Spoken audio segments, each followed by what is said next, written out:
Everyone, Mineycart here, but you can call me Miney, and welcome back to a brand new video. This video is a little bit different. This is a bit of a special video to tell you all that I'm going to be doing a charity stream this coming Saturday, starting at 9 a.m. BST and running all the way through till midnight, going into Sunday. It is going to be raising money for St Basils, which is the youth homeless charity that helped to support me while I was homeless back from November 2021 until June of last year, and they continue to support me to this day. The stream will be happening on my Twitch channel, twitch.tv/Mineycart. I will link it as always down in the description below. And I wanted to post this video to share with you what I read on stream today, which was my story of my journey through St Basil's, because St Basil's compared to mine, which we did back in 2021 for a charity stream, is a much smaller charity. So I wanted to talk a little bit about what St Basil's means to me and why, in my opinion, you should support this charity. So, I don't know if enjoy is the right word, but please be informed by this talk. Thank you. Okay, so this is my St Basil's Journey, because I'm doing the charity stream on Saturday. And I wanted you all to know a little bit about what St Basil's is to me, and why obviously I'm choosing to support St Basil's with this charity stream. This is my St Basil's journey. As St Basil's is a relatively small charity in the grand scheme of things, I wanted to give people a sense and a feeling of who they are, what they've done for me, and why I so desperately want to give back to them as a thank you for all the support they have and continue to provide me with. My journey into homelessness began like a large number of others did, with the pandemic. I was living with my mum at the time, and she'd been put on the furlough scheme until around June 2020, when the company she worked for began to go under, and she was let go.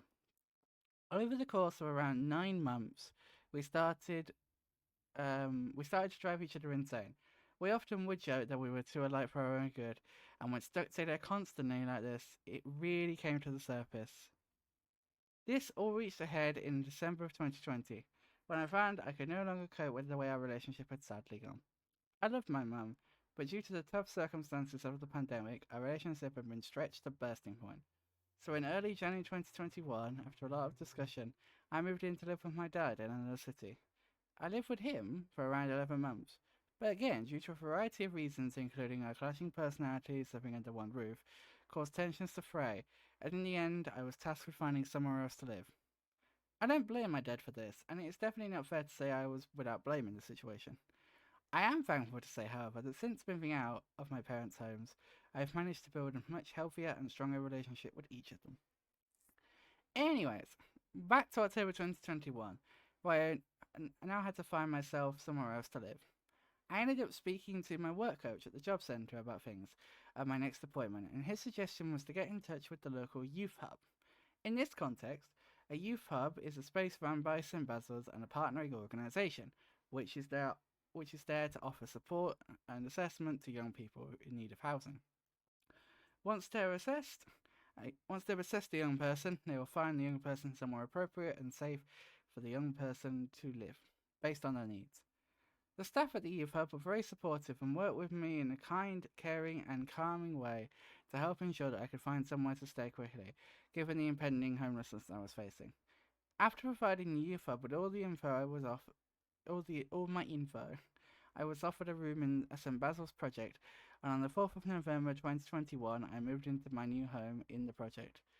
It should be noted here that St Basil's doesn't use the word hostel for a variety of reasons, but not least because of the negative connotations such a word brings. So as such, St Basil's currently likes to use the word project to refer to its properties. To say I was nervous would be an understatement. This world was so incredibly new and unknown to me that I was very anxious about what it would look like. I remember I did a stream that first night I was there, simply on my laptop, and simply to have some familiar faces with me while I settled into a new place I would be living. Unfortunately, due to some damage in the room I was due to be moving into, I had to spend the first night in the project in what they call the crash pad. The idea being, it can be used for in case of emergencies and isn't intended to be a permanent residence for anyone. The next morning, however, a bigger room became available, so instead of the small room I previously was going to be moving into, I was very lucky to get to live in one of the biggest rooms in the whole project. I lived in this project for 3 months from November 2021 to around January 2022. While living in the project, I continued to look for work, as I had been doing while living with my dad. And in December of 2021, I managed to find something. A 6 month Kickstart course or Kickstart job working for a company who were attempting to help young people get the experience they need in the working world. As it's often an age-old paradox that you need experience to get a job, but in order to get experience, you need a job. Anyways, because of this, I had to complete what is known as move on to another project. Mainly because my project was intended for very temporary accommodation only, and having already been there for coming up to 3 months, and now having a job, it was deemed I was ready to move on to a more long term accommodation. So, in early January of 2022, I moved once again into the second project, a more long term home this time, however. It is my time in the second project that I remember most, as a lot of the first 3 months in the first project are a bit of a blur given all the anxiety, stress, and new experiences I was encountering. When the day I arrived at my new project for reviewing, I knew I was going to like it there. I had the pleasure of speaking to the manager of the project as well as the housing officer there, and they were completely on the same wavelength as me. The manager was and always would be a wisecrack, making puns and such left, right, and centre. But he had a heart of gold and cared a great deal about the young people he had under his care. I also had the pleasure a few days later to meet the person who would be my progression coach at this new project and my go-to person for everything I could possibly need. I have very great pleasure to say it's thanks to her and the other people I spoke about before support that I was able to truly start to come out of my shell and begin to step well and truly into becoming the Joseph I feel I am today. But while all the staff who worked at the project were wonderful, there was one person who would end up introducing me to a whole new world of possibilities, personal development, and potatoes. This was St Basil's National Youth Engagement Manager, Tamsin, who I call Taz for short. I met Taz in late August of 2022 after the manager of the project I was living in recommended me as a potential candidate to join St Basil's Youth Advisory Board, a board made up of around 15 young people from across the agency who are being supported by St Basil's, who help advise and instruct the agency on the best way to do things from a young person's POV. After having an initial call with Taz to talk through what joining the board would mean, I was 100% up for it, and in September I joined my first meeting. I was very nervous to join the board, but I had received an induction from Taz and the youth leaders of the board at the time, which made me feel a lot more comfortable over the course of the next. Made me feel a lot more comfortable. Over the course of the next few months, I tried to contribute as much as I could in meetings, but looking back, I cannot recall what I did contribute. I tried my best, but the world was a very new one to me, and it meant that my public speaking skills weren't where I'd like them to be. I was, however, despite all of this, enjoying myself. Do you ever just meet people who you can immediately tell are just wonderful? Well, that was and is this board. Spoilers, I guess. But then, after a November meeting, I got a job opportunity from the job centre to work at a well-known UK retailer. For legal reasons, I will leave it at that. Unfortunately, this meant I ended up having to miss both the December and January meetings due to working. However, this was only a Christmas temp role, so come February, I would be able to rejoin the meetings. But there was a catch. At the last meeting, they decided they were going to do a face-to-face meeting at St Basil's head office.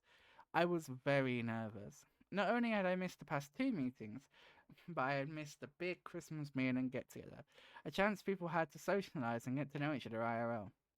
I was at a disadvantage.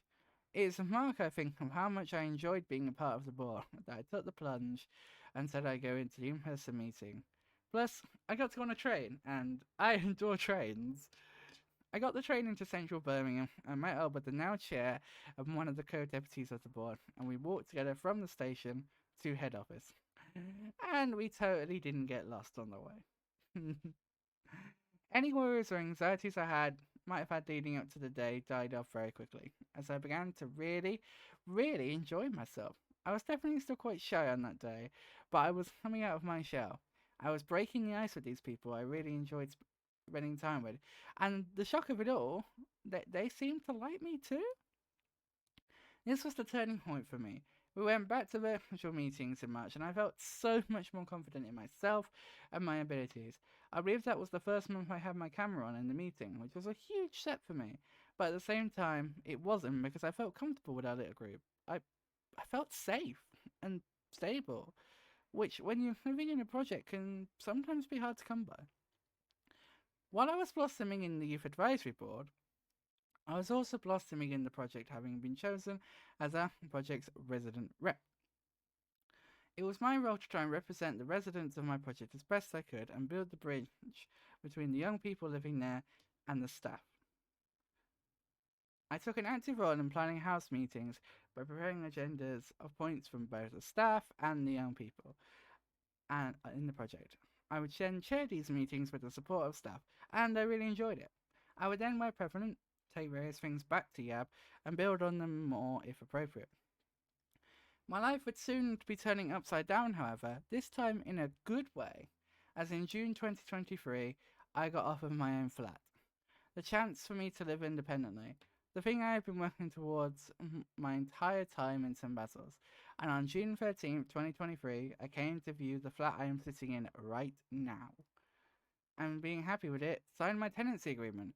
What followed was some of the funniest what followed was some of the funnest, but also the most stressful times of my life, as I grappled with the world of having a tenancy, something that some had prepared me for with life skills, and also by introducing me to a floating support worker who would support me going forward with anything I needed related to housing.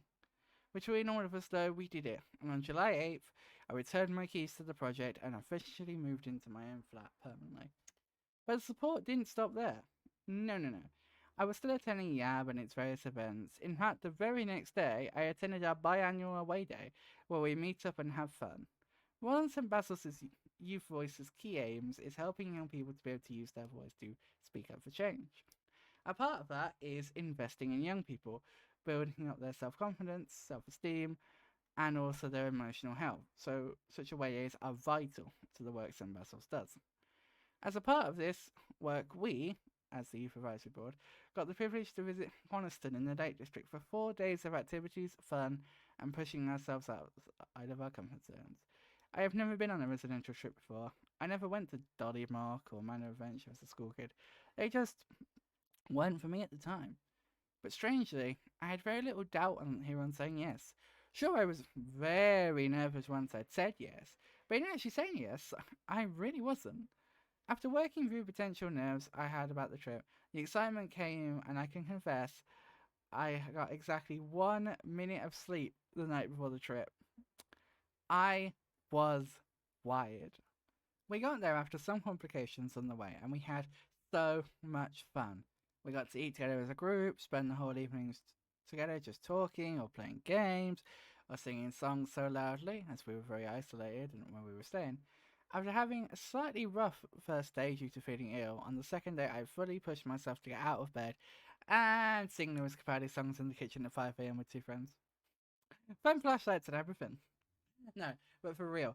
After that, we went on a walk through the very wet surrounding area due to the rain, and I had so much fun. The picture that you see behind me, whenever I'm on camera, I took that on that day, and I wanted to remember it, so I got it printed, and I put it as my desktop background, so as to always remember not only that I pushed myself so hard out of my comfort zone by even going on that trip, but especially on that day after being ill, and also about just how beautiful the Lake District is. I feel honoured and privileged to say, all being well, I'm gonna be going back there again later this year in October, and I cannot wait. After coming back from the Lake District, I feel like I've just been very, very busy with a whole host of things, but also youth voice related projects. Firstly, starting in November, I and a team of others helped to assist our wonderful youth ambassadors in redesigning the existing resident representative program to make it into what we now call house reps, which we launched back in March, with what can only be described as a formal but not formal party. At the end of 2023, I also wrote up a summary of everything we as Yab have done this year, and got to read it on the podcast. Speaking of the Youth Voice podcast, though, I've hopped on that a good few times too. 8 to be exact. And finally, my most recent piece of work has been around creating a small series of virtual tours for St Basil's of some of their projects to hopefully help ease the worries and concerns of new people moving into St Basil's property. It has been a joy to work again with the group who've been working on that project and to get to use the medium-ish skills I have in video editing to hopefully benefit many young people in the months and years to come. And the journey continues. I've now been on the board for coming up on 2 years, and I'm so proud of how far I've come.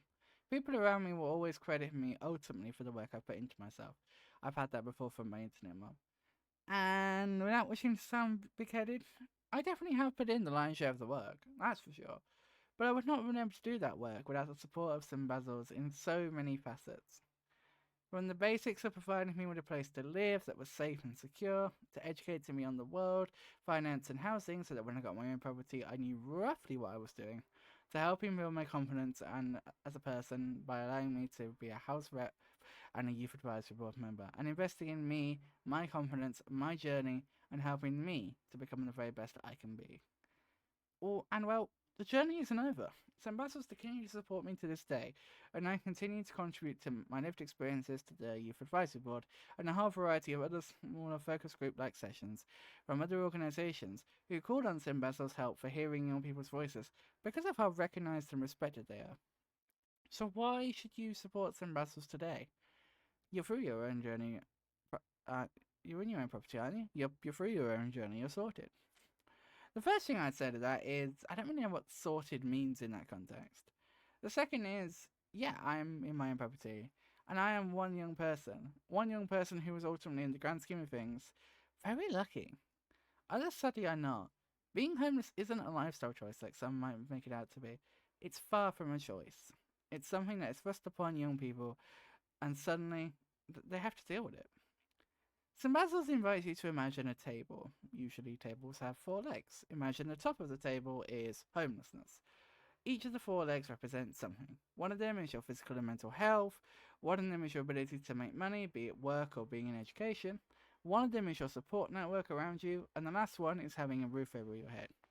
Now with 4 stable legs, the tabletop will not fall. But if one of those legs goes wrong and the table becomes unsteady, and if too many of those legs break, then the tabletop falls, and landing on the ground is homelessness. And once those legs have snapped, it can be really, really hard to get the tabletop back up again. This is why St Basil's needs your help. Across the country, thousands of young people are in desperate need of some support from one or more of their legs, the legs on their table, and for some, their tabletop has fallen. But with your help, St Basil's can continue to help young people in this situation rebuild their table and rebuild their lives, as they've done for me. Last year, 3,718 young people received advice and support from St Basil's. Of that number, 1,034 lived in one or more of St Basil's 40 plus accommodations, with up to 580 young people living with St Basil's at any one time. And perhaps the most important stat of all, 87% of young people moved on from St Basil's in a planned and positive way. I am a part of that 87%. It is thanks to St Basil's that I've been able to rebuild my table, and with your support, St Basil's can continue to support even more young people in the West Midlands. St Basil's has done so very much for me, and this is my small way of trying to give back as a thanks, because without St Basil's, I honestly don't know where I'd be right now. And that is a scary thought. So thank you, St Basil's. And I hope, if you're able to, you'll be able to support this campaign and donate. Thank you. Thank you for listening to me talking about my St Basil's journey. Again, this charity stream will be taking place this Saturday starting at 9 AM BST. The link again to the stream and to donate will be in the description.